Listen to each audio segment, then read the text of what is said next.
This is the most important metric because this is like if you took all of the 4 core marketing functions, your theory of business, and you combined it down into one statistic, it would be 2 statistics, but then there's a ratio based on that statistic, right? So it would be LTV, which stands for lifetime value, divided by CAC. That's CAC.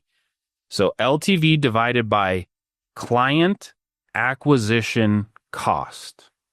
So how much does it cost you to acquire a client, and how much is that client worth? That tells you your unit economics of what does it cost me to get the client? What does it cost me to, what do I gain from that?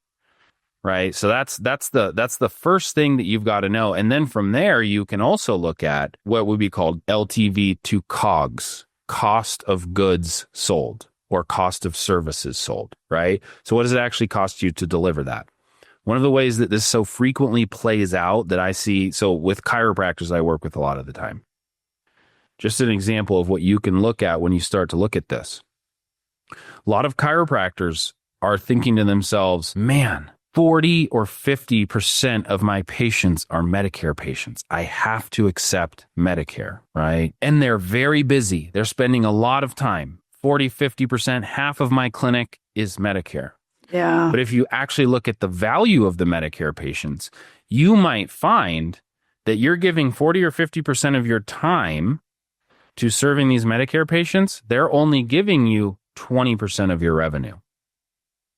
They're not actually worth as much money. And the side piece here is most Medicare patients also have cash.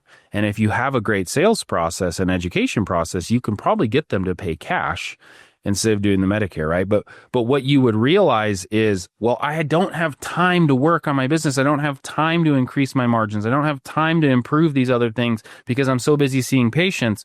But the patients you're seeing that are taking up all your time, right? Just imagine if you said, no, those folks who are in the Medicare demographic, they need to pay me the same as everyone else.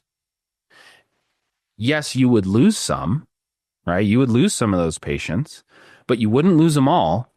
And then all of a sudden, you would be less busy because you lost some of them, and everyone would be paying you the same amount, so your margin would improve, right? So that's a really quick example. I just wanted to add, never let fear drive your decisions like this. Let the numbers tell you what to do, because you might lose that, just like Rory said. But at the same time, if you can provide a greater service, if you can be more there for them as a physician, if you can get your patients to better and higher outcomes, isn't that what you're there to do, rather than just to be a cog, giving them, here you are, and we're going to do the best we can with what we've got. I'm so busy. Let's just get this machine. And at the end of the day, feeling like, did I really serve my community and these people in the manner of which I can serve them?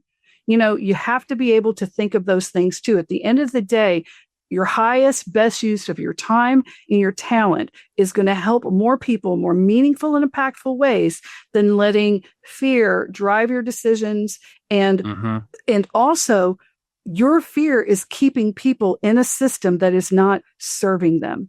When 100%. We have enough people electing out of the system and saying it's not serving these patients anymore, we're going to opt out. The system will be forced to change. So don't be a part of the problem because of your own personal fear.